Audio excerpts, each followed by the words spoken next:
Next chapter ബയോളജിയുടെ cell clusters. Previous ചാപ്റ്ററിൽ നിങ്ങൾ സെല്ലിനെ കുറിച്ചും സെല്ലിൻ്റെ ഉള്ളിലെ ഓർഗനൽസിനെ കുറിച്ചും അതുപോലെ പ്ലാന്റ് സെല്ലും അനിമൽ സെല്ലും തമ്മിലുള്ള ഡിഫറൻസിനെ കുറിച്ചൊക്കെ വിശദമായിട്ട് പഠിച്ചു. ഈ ചാപ്റ്ററിൽ നമ്മൾ പഠിക്കാൻ പോകുന്നത് സെല്ലുകളുടെ കൂട്ടം അഥവാ സെൽ ക്ലസ്റ്റേഴ്സിനെ കുറിച്ചാണ്. അപ്പോൾ നമ്മുടെ ശരീരം ഉണ്ടാക്കിയിരിക്കുന്നത് സെല്ല് കൊണ്ടാണ് എന്ന് നമുക്കറിയാം.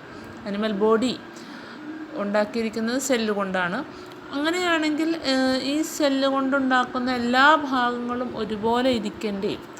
അതാണ് ഈ കുട്ടിയുടെ സംശയം. All organs are made up of cells, but how different are the eyes, nose and tongue? അതാണ് കുട്ടിയുടെ സംശയം, അല്ലേ? എല്ലാ ഓർഗൻസും മെയ്ഡപ്പ് ഓഫ് സെൽ ആണെന്ന് നമുക്കറിയാം. അപ്പോൾ എന്തുകൊണ്ടാണ് ഡിഫറൻസ് എന്നാണ് ആ കുട്ടിയുടെ സംശയം. ഈ സംശയത്തിനുള്ള ഉത്തരമാണ് ആൻസർ ടു ദിസ് ക്വസ്റ്റ്യനാണ് ഈ പാഠത്തിൽ കാണിക്കുന്നത്. ഓക്കെ, നോക്കൂ. ഇല്ലസ്ട്രേഷൻ 2.1 വരുമ്പോൾ ഡിഫറെൻറ്റ് ടൈപ്സ് ഓഫ് സെൽസ് കാണിച്ചിട്ടുണ്ട്. നെർവ് സെൽസ്, നമ്മുടെ തലച്ചോറിലൊക്കെയുള്ള സെല്ലുകളാണ് nerve cells. It controls and coordinate all body actions. Next cell നോക്കൂ, ബോൺ സെൽ. അത് എൻ്റയർലി ഡിഫറെൻറ്റ് ഫ്രം നെർവ് സെല്ലാണ്. പിന്നെ മസിൽ സെല്ല് നോക്കൂ, അതിൽ വേറൊരു വ്യത്യസ്തമായ ഫോമിലാണ്. പിന്നെ ബ്ലഡ് സെല്ല് നോക്കൂ, അത് വേറൊരു ഫോമിലാണ്. ഓക്കെ, അപ്പോൾ എല്ലാ സെല്ലുകളും അതിൻ്റെ ഫങ്ഷൻ അനുസരിച്ച് ഡിഫറെൻറ്റ് ഷേപ്പിൽ കാണപ്പെടുന്നു. Diversity among cells. Each part of the human body is made up of millions of different kinds of cells. There are about 200 different kinds of cells like nerve cells, muscle cells, blood cells, bone cells, etc. in the human body. അപ്പോൾ കുട്ടി wonder അടിക്കുവാണ്. What a wonder our body is.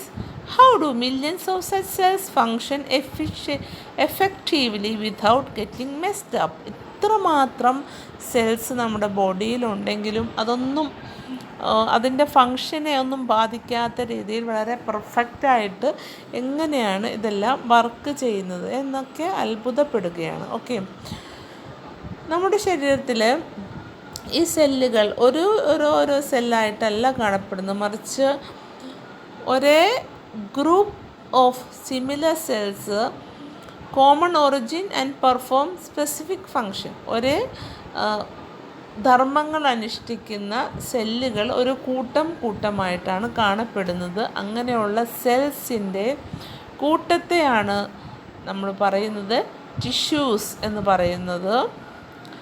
The coordinated action of these tissues helps in performing different physiological functions effectively. നമ്മുടെ ശരീരത്തിൻ്റെ പല ഫങ്ഷനുകൾ കൃത്യമായിട്ട് നിർവഹിക്കാൻ വേണ്ടി ഈ tissues നമ്മളെ ഹെൽപ്പ് ചെയ്യും. അപ്പോൾ ഡിഫറെൻറ്റ് ടൈപ്സ് ഓഫ് ടിഷ്യൂസാണ് ഇനി നമുക്ക് കാണാനുള്ളത്. അതിനു മുമ്പ് തന്നെ പറയുന്നുണ്ട്, ഈ സെല്ലുകളും ടിഷ്യൂസും എല്ലാം ഡെവലപ്പ് ചെയ്തത് ഒരു സിംഗിൾ സെല്ലിൽ നിന്നാണ്.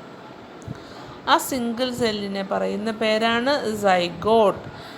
അൺഡിഫറൻഷിയേറ്റഡ് സെൽ, അതായത് അതിന് ഒരു രൂപമുള്ളൂ, അതിന് വേറെ വൈവിധ്യമൊന്നുമില്ല, ഡൈവേഴ്സിറ്റി ഇല്ല. അതാണ് zygote.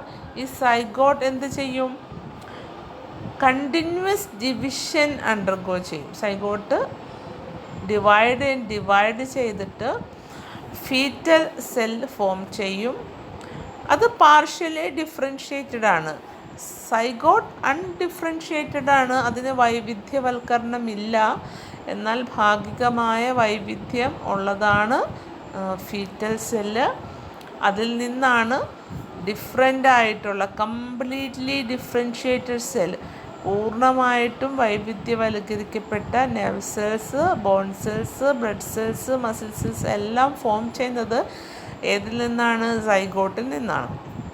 Okay, formation of foetus. അപ്പോൾ ഫീറ്റസ് എവിടെ നിന്നാണ്? Foetus is formed from zygote by continuous division. Significance of cell differentiation എന്താണ്? ഇതിന് ഈ സെൽ വൈവിധ്യവൽക്കരണത്തിന് കാരണം എന്താണ്?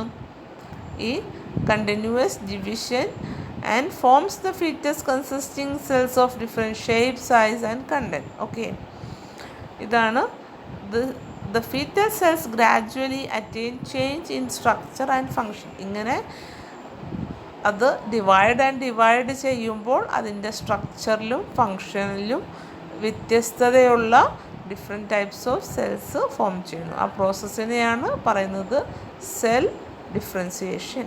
ഓക്കെ, ഇനി സ്റ്റെം സെൽസിനെ കുറിച്ച് പറയുന്നുണ്ട്. സ്റ്റെം സെൽസ് എന്ന് വെച്ചാൽ മലയാളത്തിൽ വിത്തുകോശങ്ങൾ എന്ന് പറയും. അതായത് നമ്മുടെ ശരീരത്തിൽ ചില കോശങ്ങളുണ്ട്, അവയ്ക്ക് ഒരു ചേഞ്ചുമില്ലാതെ നിലനിൽക്കാൻ സാധിക്കും. അതേപോലെ തന്നെ നമുക്ക് നമ്മുടെ ഏതെങ്കിലും സെല്ലോ ടിഷ്യൂസൊക്കെ ഡിസ്ട്രോയിഡ് ആയിട്ടുണ്ടെങ്കിൽ നമുക്ക് ന്യൂ സെല്ല് ഡെവലപ്പ് ചെയ്യാൻ ഈ സ്റ്റെം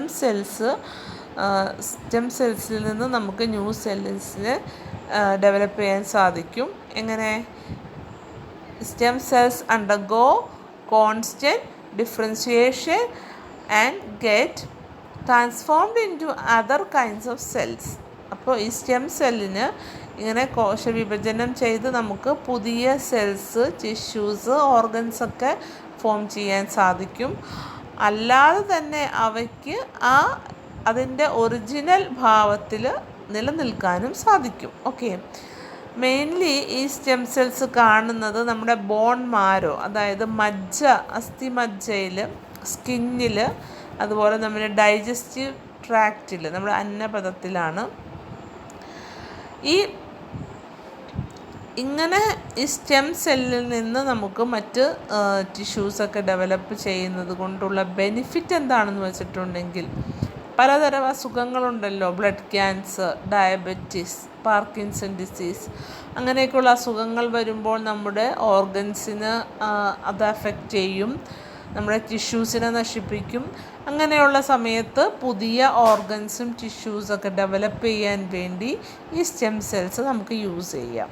അതാണ് ഈ മറ്റ് സെല്ലുകളെ അപേക്ഷിച്ച് മറ്റ് സെല്ലുകളുടെ പ്രത്യേകത, ആ സെല്ല് ഡിവൈഡ് ചെയ്തിട്ട് അതിൻ്റെ പർട്ടിക്കുലർ ധർമ്മം ചെയ്യുന്ന ടിഷ്യൂസൊക്കെ ആയിട്ടാണ് മാറുന്നത്. പക്ഷേ സ്റ്റെം സെല്ലിന് നമുക്ക് ഏത് ടിഷ്യൂസോ ഏത് സെല്ലോ ഓർഗൻസോ ഉണ്ടാക്കാൻ വേണ്ടി നമുക്ക് ഉപയോഗിക്കാം. അപ്പോൾ അത് വളരെ ഇമ്പോർട്ടൻ്റ് ആയിട്ടുള്ള ഒരു കാര്യമാണ് സ്റ്റെം സെൽസ്. ഇപ്പോൾ മോഡേൺ ചികിത്സാ രീതിയിൽ പല രീതിയിൽ സ്റ്റെം സെൽസ് ഉപയോഗിക്കുന്നുണ്ട്, പല അസുഖങ്ങളുടെ ചികിത്സയ്ക്കായിട്ട് ഉപയോഗിക്കുന്നുണ്ട്. ഓക്കെ, നമ്മൾ നെക്സ്റ്റ് ടോപ്പിക്കിലേക്ക് പോകാം. It is about animal tissues. അപ്പോൾ സെല്ലുകൾ തന്നെ ഡിഫറെൻറ്റ് ടൈപ്സ് ഉണ്ടെന്ന് നമ്മൾ ഈ പാഠത്തിൻ്റെ തുടക്കത്തിൽ കണ്ടു. ആ സെൽസുകളുടെ ഒരു കൂട്ടമാണ് ടിഷ്യൂസ്. ആ ടിഷ്യൂസും അപ്പോൾ തീർച്ചയായിട്ടും ഡിഫറെൻറ്റ് ഫോംസ് ഉണ്ട്. ഫസ്റ്റ് ടിഷ്യൂ നോക്കൂ, എപ്പിത്തീലിയൽ ടിഷ്യൂ, ആവരണ കല എന്നാണ് പറയുന്നത്. അപ്പോൾ ആവരണം ചെയ്യാൻ ഉള്ള ധർമ്മം അനുഷ്ഠിക്കാൻ കഴിവുള്ള ടിഷ്യൂസാണ് എപ്പിത്തീലിയൽ ടിഷ്യൂ. അപ്പോൾ അതെന്താ ചെയ്യുക? It covers and protects the body. പിന്നെ അത് lines the inner wall of the digestive tract, അന്നപഥത്തിൻ്റെ ഉൾഭാഗം പൊതിയാൻ വേണ്ടി ഉപയോഗിക്കുന്നു. അപ്പോൾ ഇതിൻ്റെ ജോലി എന്തായിരിക്കും? തീർച്ചയായിട്ടും ഒരു പ്രൊട്ടക്ഷൻ നൽകുന്ന ആളാണ്. പിന്നെ അമിതമായിട്ട് ഉൽപ്പാദിപ്പിക്കപ്പെടുന്ന വസ്തുക്കളെ അബ്സോർബ് ചെയ്യും. അതുപോലെ തന്നെ പലതരത്തിലുള്ള സെക്രീഷൻസ്, നമ്മുടെ ആമാശയത്തിലൊക്കെ പലതരത്തിലുള്ള സെക്രീഷൻസില്ലേ, ഫുഡ് ദഹിപ്പിക്കാനല്ലേ, അതൊക്കെ സെക്രീറ്റ് ചെയ്യാൻ കഴിവുള്ള ഒരു ആവരണമാണ് എപ്പിത്തീലിയൽ ടിഷ്യൂ. നെക്സ്റ്റ് വളരെ ഇമ്പോർട്ടൻ്റ് ആയിട്ടുള്ള ടിഷ്യൂ ആണ് നെർവസ് സിസ്റ്റം. നെർവസ് സിസ്റ്റത്തിലുള്ള ടിഷ്യൂ നമ്മുടെ തലച്ചോറിലും ഒക്കെ കാണപ്പെടുന്ന ടിഷ്യൂ ആണ്. അതിൻ്റെ പേര് നെർവസ് ടിഷ്യൂ. അതിൻ്റെ ഫങ്ഷൻ എന്ന് പറയുന്നത് ഇറ്റ് കൺട്രോൾസ് ആൻഡ് കോർഡിനേറ്റ്, നിയന്ത്രിക്കുകയും അതിനെ ഒരു യോജിപ്പിച്ച് കൊണ്ടുപോവുകയും ചെയ്യും. നമ്മുടെ വിവിധങ്ങളായ ശാരീരിക പ്രവർത്തനങ്ങളെ enables to respond identifying the changes inside and outside the body. ശരീരത്തിൻ്റെ അകത്തും പുറത്തുമുള്ള ചേഞ്ചസിനെ ഐഡൻറ്റിഫൈ ചെയ്യാനും അതനുസരിച്ച് നമുക്ക് പ്രതികരിക്കാനും നമ്മളെ സജ്ജമാക്കും.